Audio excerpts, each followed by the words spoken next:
स्वागत है बच्चों आप सभी का आपके अपने इस ब्यूटीफुल से चैनल एसएस नागौरी पर। तो आप लोगों को पता है कि रे ऑप्टिक्स के इससे पिछले वीडियो में हमने क्या पढ़ा था। हमने मिरर के लिए साइन कन्वेंशन देखा था और फोकल लेंथ का फॉर्मूला देखा था। F is equal to R by two minus sec I. मैंने इसमें बात करी थी इस फॉर्मूले की। ये फॉर्मूला हर टाइप की स्पेरिकल मिरर के लिए एप्लीकेबल होता है। तो स्मॉल अपर्चर जो होता है उसके लिए सीधा सीधा F is equal to R by two use करते हैं और ये सभी प्रकार के लिए अपन यूज कर लेते हैं। इस पर मैंने बेसिक क्वेश्चन भी आप लोगों को बताया था। अब उससे थोड़ा आगे हम लोग पढ़ना चाहते हैं, तो हम इससे आगे का टॉपिक अगर स्टार्ट करें बच्चों, that topic is focal plane. हमारा जो नेक्स्ट टॉपिक है वो है फोकल प्लेन। इसको हिंदी में कहते हैं बच्चों फोकस तल। हिंदी में इसको क्या पढ़ते हैं बच्चों? अपन फोकस तल पढ़ते हैं, ठीक है। अब ये क्या होता है, देखो, ऐसा प्लेन जो प्रिंसिपल एक्सिस के परपेंडिकुलर होता है और कहां से पास होता है? फोकस से पास होता है। That plane is known as focal plane. उसको कहते हैं अपन फोकल प्लेन। क्लियर? तो मैं पहले इसकी डेफिनेशन आप लोगों के लिए लिख देता हूं। The plane which is perpendicular to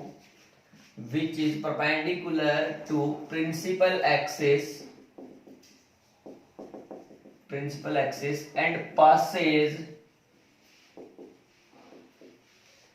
through the focus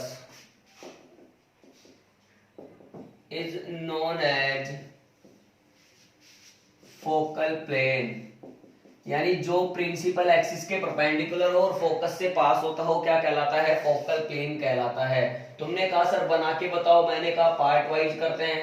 पहले कॉनकेव मिरर की बात करी। किसकी बात करी बच्चों? मैंने कॉनकेव मिरर की बात कर ली। अब देखना, कॉनकेव मिरर के लिए मैंने कहा भैया तुम कॉनकेव मिरर हो। इसने कहा ठीक, ये इसका क्या है? प्रिंसिपल एक्सिस है। ओके, अच्छा क्या होगा देखना, अगर कोई भी दो पैरेलल रेज ऑफ लाइट होंगी,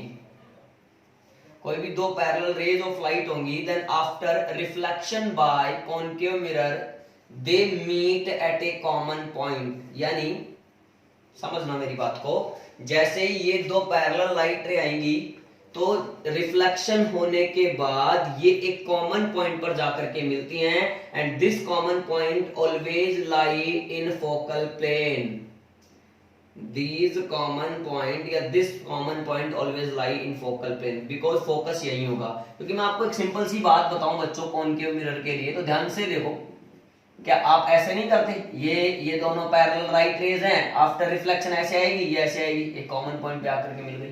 तो ये कॉमन पॉइंट भी कहाँ है? फोकल प्लेन में ही तो है, हाँ या ना? तो इसका मतलब ये जो आपका कॉमन पॉइंट होगा इसी के जस्ट ऊपर, ऐसे कह सकते हैं आप, यहाँ पर फोकस रहा होगा प्रिंसिपल एक्सिस के ऊपर।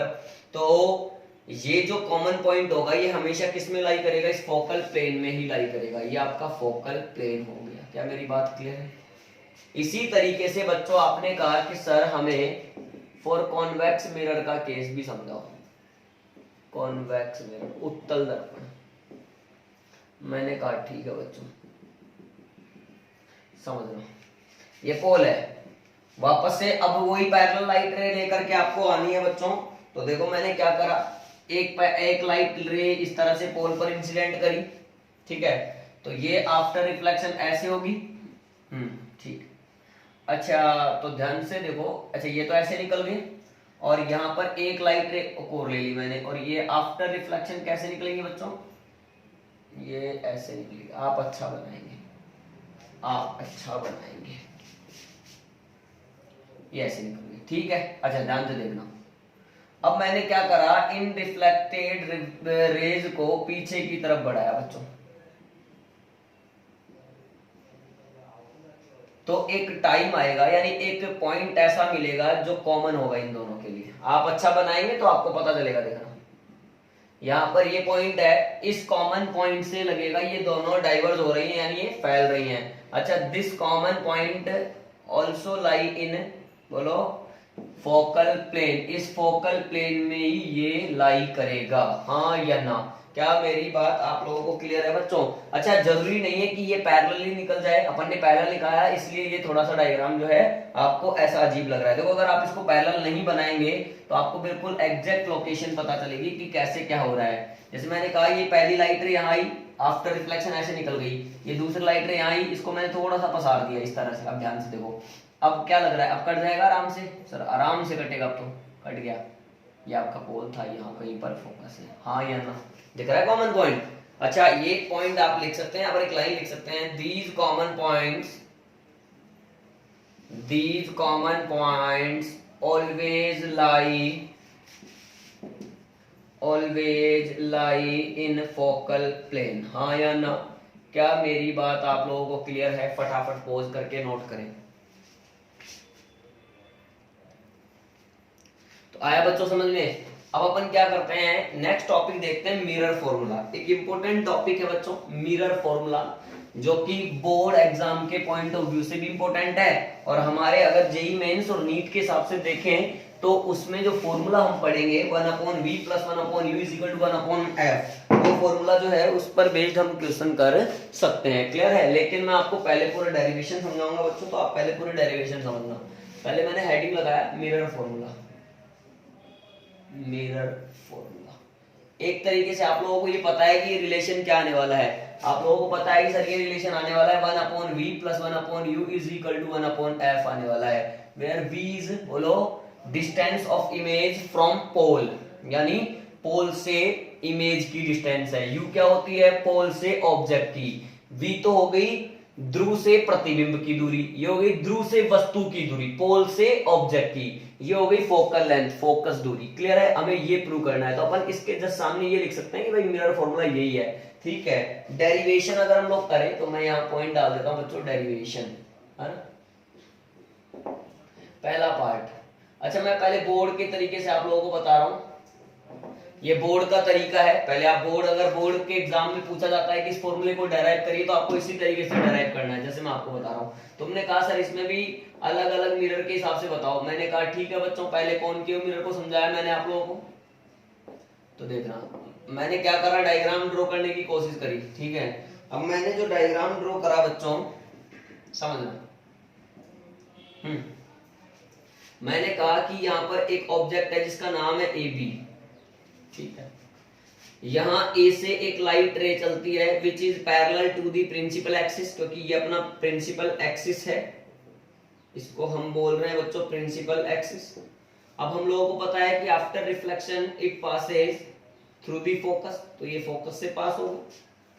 मान लीजिए कि यहाँ पर कहीं पर एक सेंटर ऑफ कर्वेचर रहा होगा, एक अनदर रे जो है वो पास होती है कहां से बच्चों? सेंटर ऑफ कर्वेचर से। अच्छा, अगर सेंटर ऑफ कर्वेचर से कोई लाइट रे पास हो रही है तो इसका मतलब वो एक तरीके से नॉर्मली इंसिडेंट हो रही है, तो जैसे आएगी वैसे लौटेगी। अब ये रिफ्लेक्टेड रेज दोनों जहां पर कट करेंगी वहां पर बनेगी इमेज, यहां पर कट किया था तो ये बन गया अपना इमेज, इसको उल्टा बनाना पड़ेगा b' a', ठीक है, छोटा बनेगा, उल्टा बनेगा, ठीक है, और रियल बनेगा। क्लियर है? ये इमेज फॉर्मेशन का कॉन्सेप्ट अभी अपन आगे और सीखेंगे। इस पॉइंट को मैंने नाम दिया L, ये b' है, ये C है, ये F है, ये a' है। क्लियर है इतनी सी बात आप लोगों को? अब आगे की कहानी देखते हैं बच्चों। आगे की कहानी क्या है, अपन ने क्या करा, L से यहाँ पर एक परपेंडिकुलर यानी नॉर्मल ड्रॉ करा या परपेंडिकुलर ड्रॉ करा। इससे मेरे पास देखो क्या हो गया बच्चों, यहाँ पर ये वाला एंगल और ये वाला एंगल आपस में बराबर, ये 90 और ये 90, तो इसलिए ये दोनों ट्राइंगल आपस में सिमिलर। यहाँ पर ध्यान से देखोगे तो ये एंगल और ये एंगल बराबर, ये 90 तो ये भी 90, तो इसमें दो एंगल बराबर, तो तीसरा अपने आप बराबर। इसका मतलब ये दोनों ट्राइंगल भी क्या है बच्चों? सिमिलर है। लेकिन बोर्ड एग्जाम में आप लोगों को ये डायग्राम बनाने के बाद इसका थोड़ा थ्योरेटिकल पार्ट भी कवर करना होगा। अब थ्योरेटिकल पार्ट जो है मैं शॉर्ट में आपको लिख देता हूं, आप इस तरह से आप लिख सकते हैं। देखो here AL is ray of light, या पहले AB के बारे में लिख देते हैं बच्चों। Here AB is an object which is placed beyond C के आगे उसको रखा जाता है। A ray of light a ray of light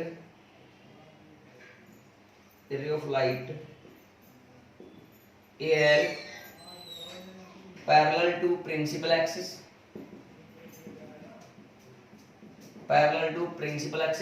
and another ray of light passes through the C from point A of object, इसको थोड़ा इधर लिख देते हैं बच्चों अपन। देखो 1/v + 1/u = 1/f, ये तो हमें प्रूव करना है, इसको छोटा सा लिख लिया।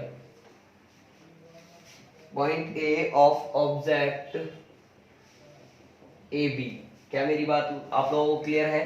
ठीक है। उसके अलावा अच्छा फिर देखना a dash b dash is a real comma inverted and real भी है, इन्वर्टेड भी है and diminished image of A B. ठीक है, इतनी सी लाइन आप लोग लिख सकते हैं। उसके अलावा ln is normal to principal axis. आप लोग पहले इतना नोट कर ले पॉज करके, यहां पर थ्योरी कंप्लीट हो चुकी है, पॉज करके नोट करें। नोट करा बच्चों इतना? अब देखो मैंने कहा कि यहां पर 4 ट्राइंगल आप लोगों को दिख रहे हैं, 1 2 3 एंड 4। मैं अलग अलग बना लेता हूं, आप ध्यान से देखना बच्चों। फ्रॉम फिगर ध्यान से, मैंने कहा ये दोनों ट्राइंगल सिमिलर होंगे बिकॉज ये वाले दोनों एंगल सेम है। किस वजह से? बोलो यार किस वजह से है? ये वर्टिकल अपोजिट है इसलिए। और यहाँ पर ये बी डैश पर बन रहा है 90 डिग्री का और यहाँ एन पर बन रहा है जो भी 90 डिग्री का है। तो दो एंगल अगर सेम है तो तीसरा एंगल अपने आप ही सेम होगा, इसलिए ये क्या होंगे? सिमिलर होंगे। मैं फिर भी आप लोगों के लिए ट्राइंगल ड्रॉ कर देता हूं बच्चों। देखो मैंने क्या करा, एक तो ये ट्राइंगल बना के दिया आप लोगों को, छोटे छोटे बना लेते हैं। ये है अपना बी डैश ए डैश और ये है हमारे पास एफ। ठीक है, समझना। इसी प्रकार से एक ट्राइंगल यहाँ पर है, ये पॉइंट है एल, ये है हमारा एन और ये ऐसे है, ये पॉइंट है एफ। अब मैं यही तो कह रहा हूं, यहाँ पर ये वाला जो एंगल है ये बराबर है, ये 90 डिग्री का है और ये भी 90 डिग्री का है, इसलिए तीसरा एंगल भी अपने आप में बराबर ही होगा। इसलिए दोनों ट्राइंगल क्या कहे जा सकते हैं? सिमिलर कहे जा सकते हैं। Triangle A dash B dash F and triangle N L F are similar. अब सिमिलर का कॉन्सेप्ट क्या कहता है बच्चों? सिमिलर का कहता है साइड का रेशियो आपस में इक्वल होता है, भुजाओं का अनुपात बराबर होता है, यानी perpendicular upon perpendicular is equal to base upon base. ऐसे कर सकता हूं ना, पहले भी किया था ऐसा ना। तो देखो क्या कहेंगे, ए डैश बी डैश, ये रहा A dash B dash, perpendicular लीजिए पहले, A dash B dash upon ये रहा कितना है ये एन एल या एल एन कुछ भी कहो, is equal to B dash F upon N F. ठीक है, इक्वेशन नंबर 1। अब ध्यान से देखो यहाँ पर ln जो है बच्चों वो AB के इक्वल है और NF जो है वो PF के इक्वल है। NF PF के इक्वल क्यों है? मैंने कहा अगर अपर्चर छोटा सा होता है तो ये एक स्ट्रेट लाइन जैसा ही हो जाता है, तो इस N को P के नजदीक माना जा सकता है। तो ध्यान से देखो, since aperture of this mirror is very small, then point N is considered near to point P। N को P के नजदीक माना जा सकता है। then NF is equal to क्या कहेंगे? PF और LN क्या हो जाएगा हमारा? AB। इस पूरे को मैंने कहा बच्चों इक्वेशन नंबर 2। अब इक्वेशन 2 से वैल्यू उठाकर कहां पटक दो? 1 में, फ्रॉम इक्वेशन 1 एंड 2। अब मैंने जैसे ही यहां पर वैल्यू डाली बच्चों तो एक नया रिलेशन मेरे पास आ गया, A dash B dash upon L N की जगह मैंने लिख दिया ए बी, और B dash F upon N F की जगह मैंने लिख दिया पी एफ। इक्वेशन नंबर आ गई थर्ड। अब बचे ये दोनों ट्राइंगल, तो देखो इनको भी बना लेते हैं। एक ट्राइंगल हो गया मेरे पास, ये छोटा बना लो बच्चों, देखो इसको कहेंगे बी डैश ए डैश, और ये हमारा है सी, और यहां पर हम बना सकते हैं बच्चों क्या, ये ए बी, और ये बेस हो ही गया, ये पॉइंट हमारा सी, ये सी, ये ए बी। तो ध्यान से देखेंगे तो ये एंगल और ये एंगल बराबर है, ये 90 और ये भी 90 है, तो तीसरा अपने आप बराबर है, हाँ या ना, इसलिए ये दोनों भी सिमिलर होंगे। Triangle A dash B dash C and triangle A B C are similar. अगर ऐसा होगा तो इसमें क्या होगा, A dash B dash upon A B, समझ में आ रहा है, is equal to B dash C, ये रहा B dash C upon B सी।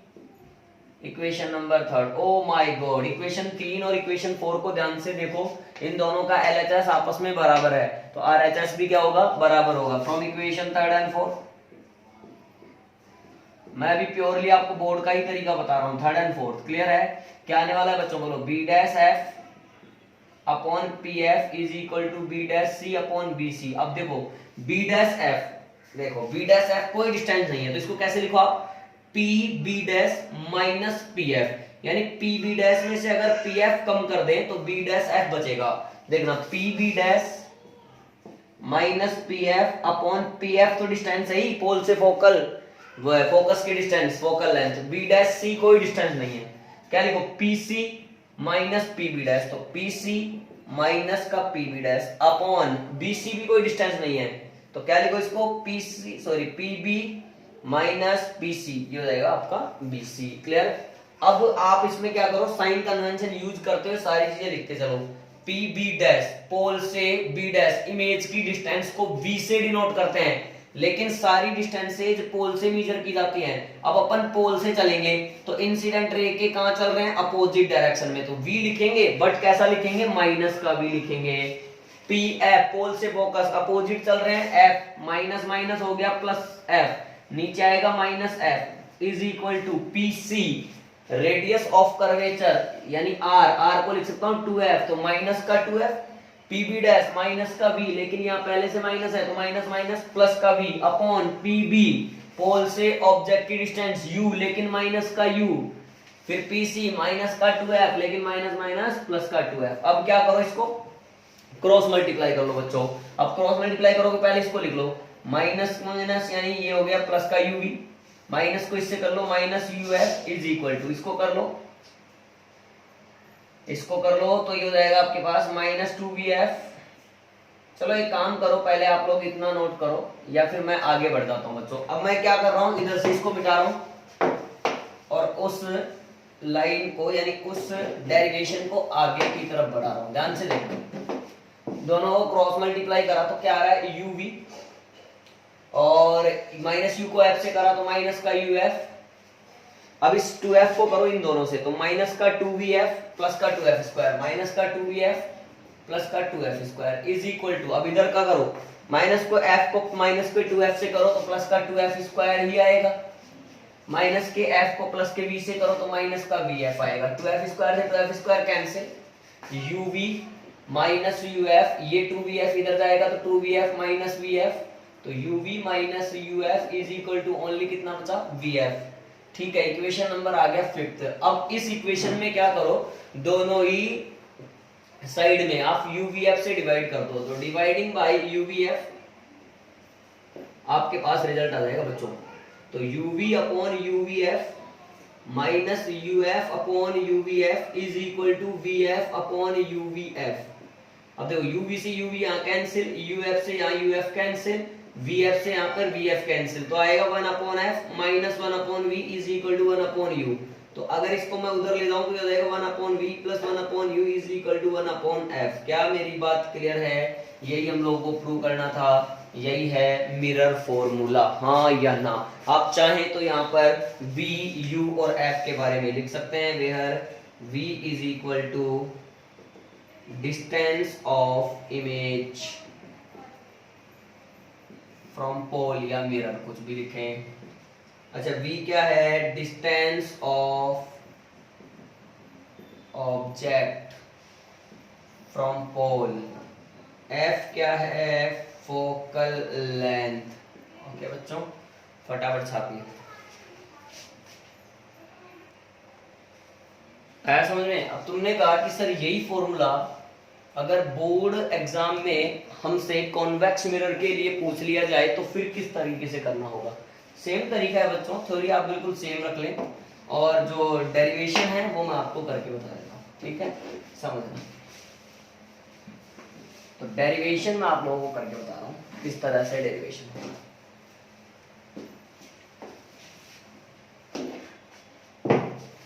बी पार्ट है फॉर कॉन्वेक्स मिरर,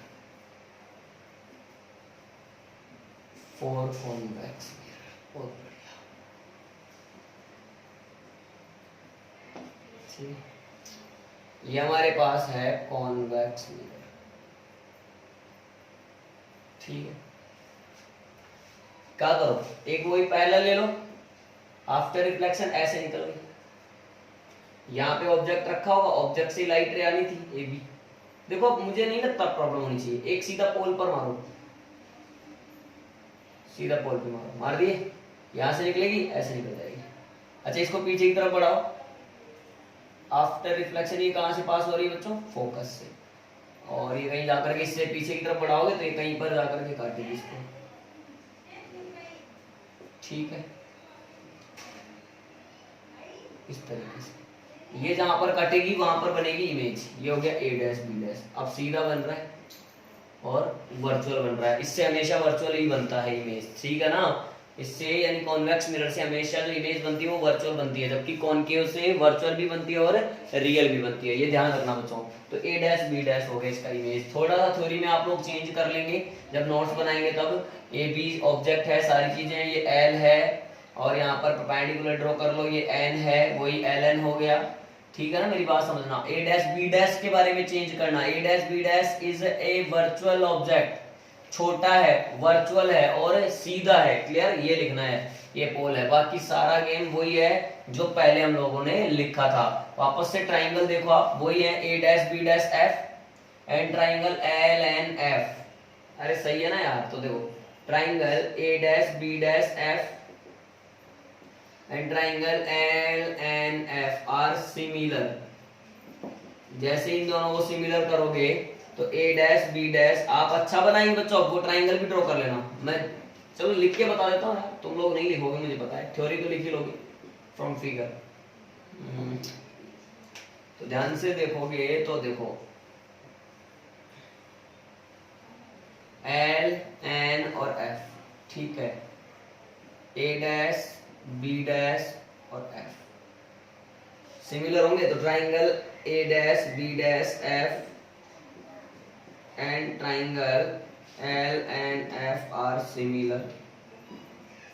क्या आएगा, A dash B dash upon L N is equal to, बोलो, B dash F upon N F here. अच्छा L N तो क्या हो जाएगा बच्चों, ए बी, ठीक है, और अगर इसका अपर्चर छोटा मानेंगे तो एन एफ किसके बराबर हो जाएगा, आपके पी एफ के। अब मैं थ्योरी लिख रहा हूं, आप लोग थ्योरी खुद लिखेंगे।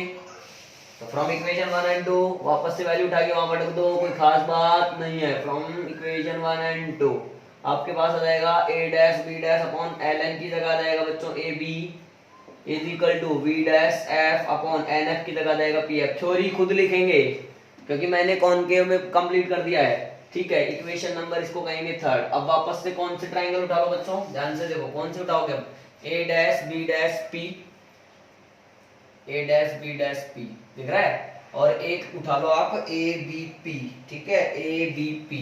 तो इसमें भी क्या करोगे, ट्राइंगल मैं उठा ही लेता हूं ना पहले, फिर आपने तो आप रोगे क्या मतलब है। देखो ये पॉइंट पी है, ये ए है, ये बी है, ठीक है, और एक है हमारे पास ये रहा, ये P है, A डैश है, B डैश है, ये दोनों ट्राइंगल है। तो triangle A dash B dash P and triangle A B P are similar.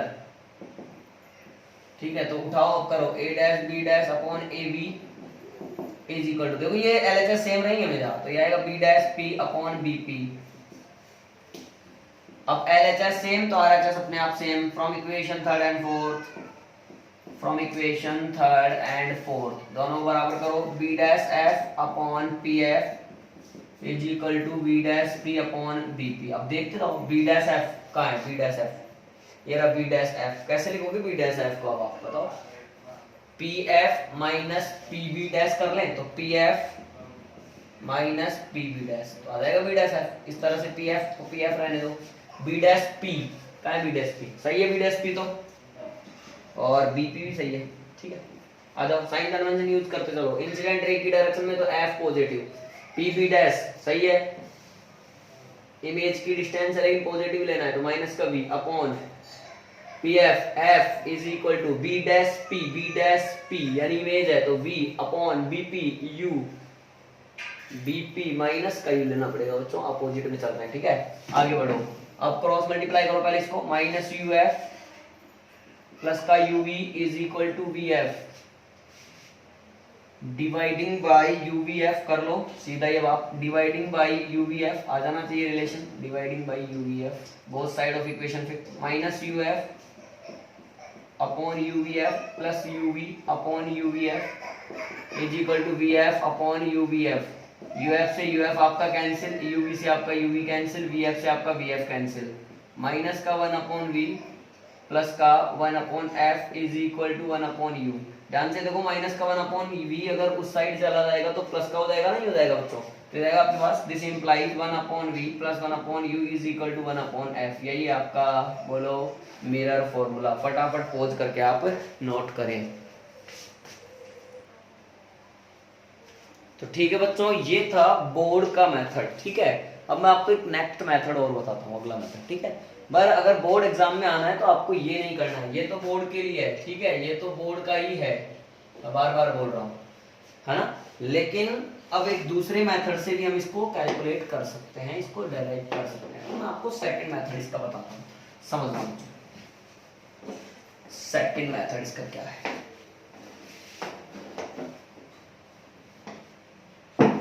तो मैं यहां पर लिख देता हूं, सेकंड मेथड टू डेराइव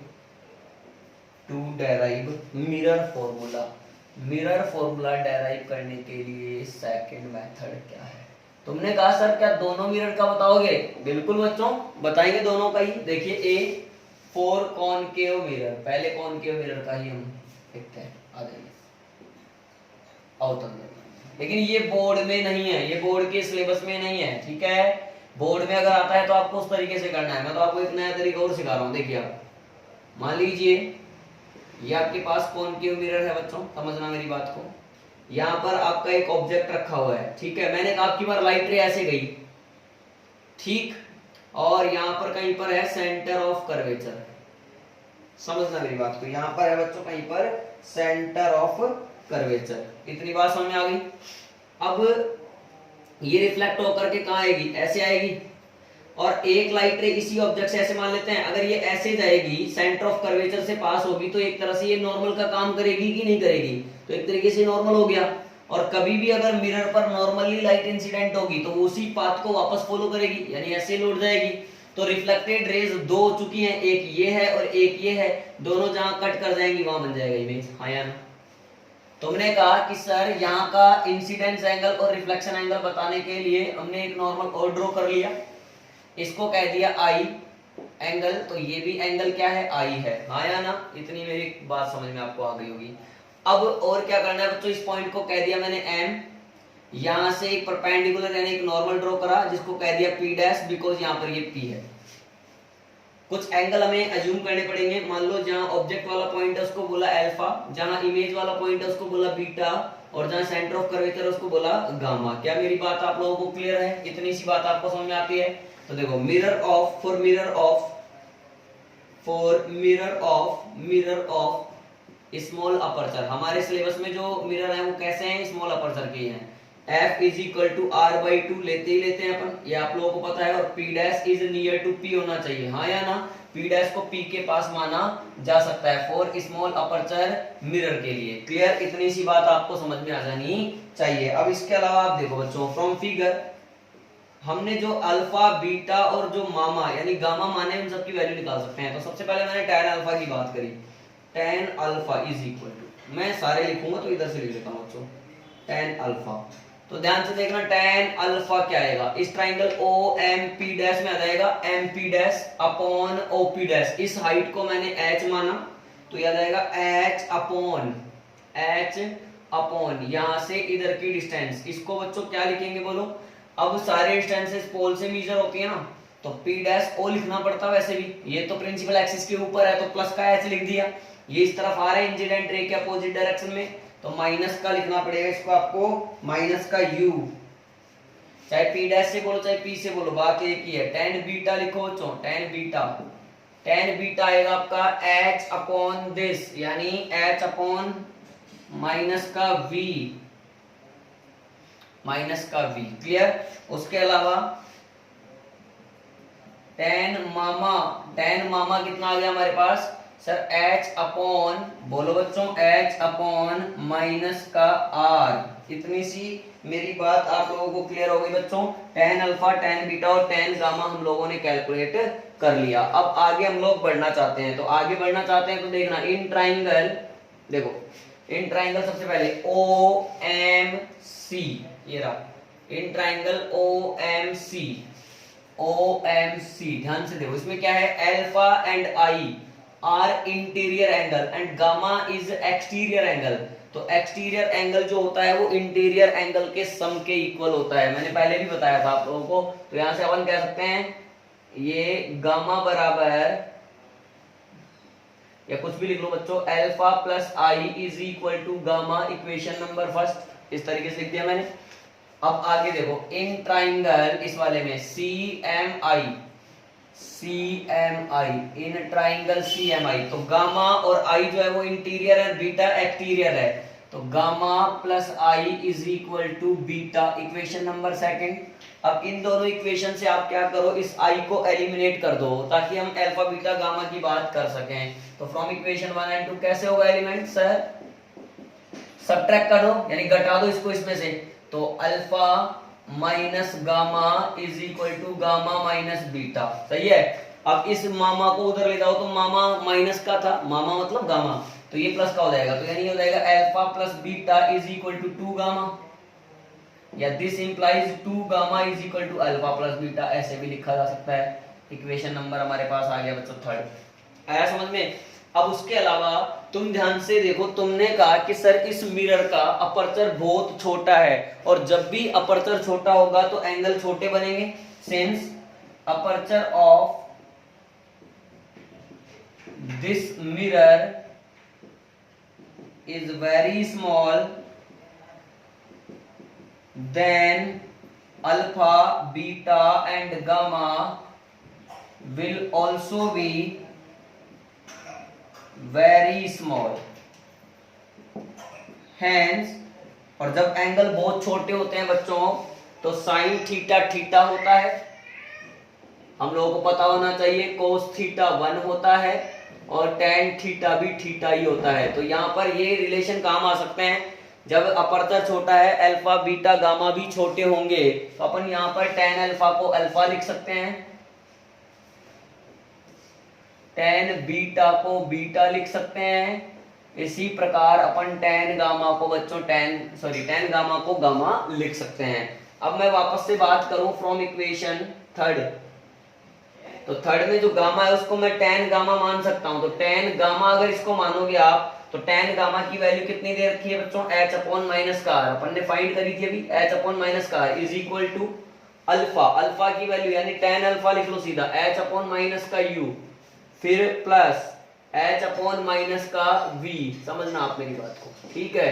यहाँ पर h h h कैंसिल हो चुके हैं, ये मेरे पास जो भी आ रहा है माइनस माइनस माइनस भी कैंसिल हो चुके हैं, तो 2 by r is equal to 1 by u plus 1 अप by v, तो 2 को नीचे लेकर आऊं तो 1 अपॉन r by 2 बनेगा, अरे इस 2 को नीचे लाऊंगा तो ये 2 यहाँ आएगा, r by 2 बनेगा, ये बनेगा 1 upon v plus 1 upon u, इस तरह से r/2 किसके बराबर होता है, f के, तो 1/f is equal to 1/b plus 1/u। यही है आपका मिरर फॉर्मूला। डू द छपाई।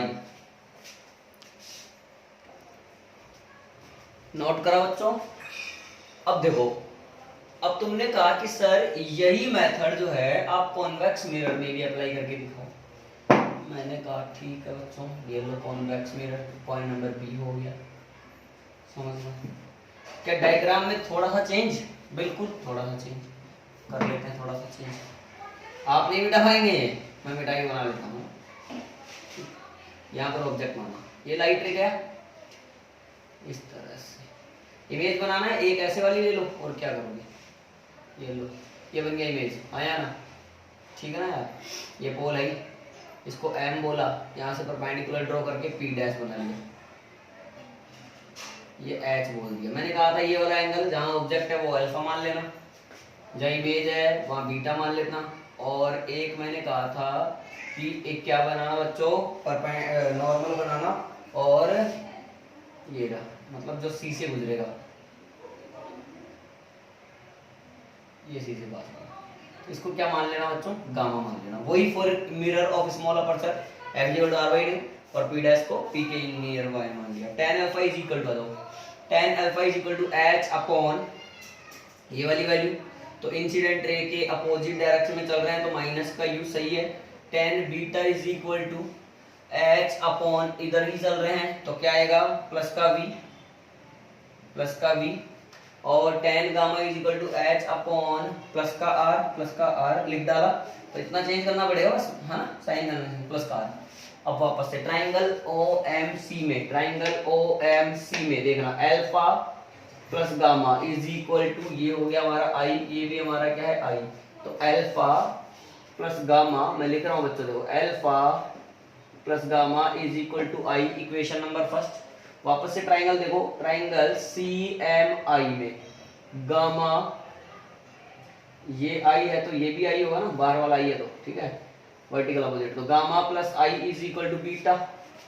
यहाँ थोड़ा सा मैं मिटा देता हूँ और फिर आगे बढ़ता हूँ। देखो gamma plus i is equal to beta, तो यहां से अगर मैं लिखना चाहूं बच्चों तो लिख सकता हूं beta minus gamma is equal to i, equation number 2। दोनों का अगर RHS इक्वल है, देखो i दोनों का अगर RHS इक्वल है तो LHS भी इक्वल होगा। तो फ्रॉम इक्वेशन 1 एंड 2 ये लाइन आपकी एज इट इज आ गई। फिर आ जाएगा alpha plus gamma is equal to gamma plus beta minus gamma, है ना। ये गामा गामा उधर जाएगा, दो गामा, अरे मतलब ये इधर आ गया, तो 2 gamma is equal to beta minus का अल्फा। ये आ गया हमारे पास इक्वेशन नंबर 3। छोटे एंगल होंगे नो डाउट, तो इसको अब ऐसे कैसे, tan अल्फा को अल्फा लिखो, tan बीटा को बीटा लिखो, tan गामा को गामा लिखो। तो 2 गामा यानी 2 गामा की वैल्यू कितना है मेरा h/r, तो h/r is equal to beta कितना है h/b, और अल्फा कितना है h/u है। h कैंसिल हो जाएंगे आपके, ठीक है, लेकिन यहाँ पर माइनस माइनस प्लस हो गया। समझ में आ रहा है कैसे, बीटा माइनस अल्फा, तो बीटा माइनस अल्फा की वैल्यू लिखी, लेकिन अल्फा क्या है h/-u है, तो ये वाला माइनस और ये वाला माइनस बिड़ करके क्या हो गया, प्लस हो गया। तो ये हो गया 2/r is equal to 1/v plus 1/u। अब इस 2 को नीचे ले जाओ तो 1/r/2 is equal to 1/v plus 1/u। 1/r/2 को बच्चों कह दो f, r/2 को क्या कह दो, f कह दो। 1/f इज इक्वल टू आ गया 1/v प्लस 1/u। यही है मिरर फॉर्मूला। तो हम लोगों ने आज के इस वीडियो में क्या सीखा बच्चों, बेसिकली हमने मिरर फॉर्मूला सीखा है। फोकल प्लेन एक छोटा सा टॉपिक था, वो हमने डिस्कस किया, उसके बाद में मिरर फॉर्मूला देखा। मिरर फॉर्मूले में हमने बोर्ड पैटर्न में कैसे करना है वो सीखा, और सेकंड मेथड मैंने एक एडिशनल मेथड आपके सामने रखा है, वो इस तरीके का है। रिजल्ट सेम ही आना है, 1/v plus 1/u equal to 1/f। Clear है।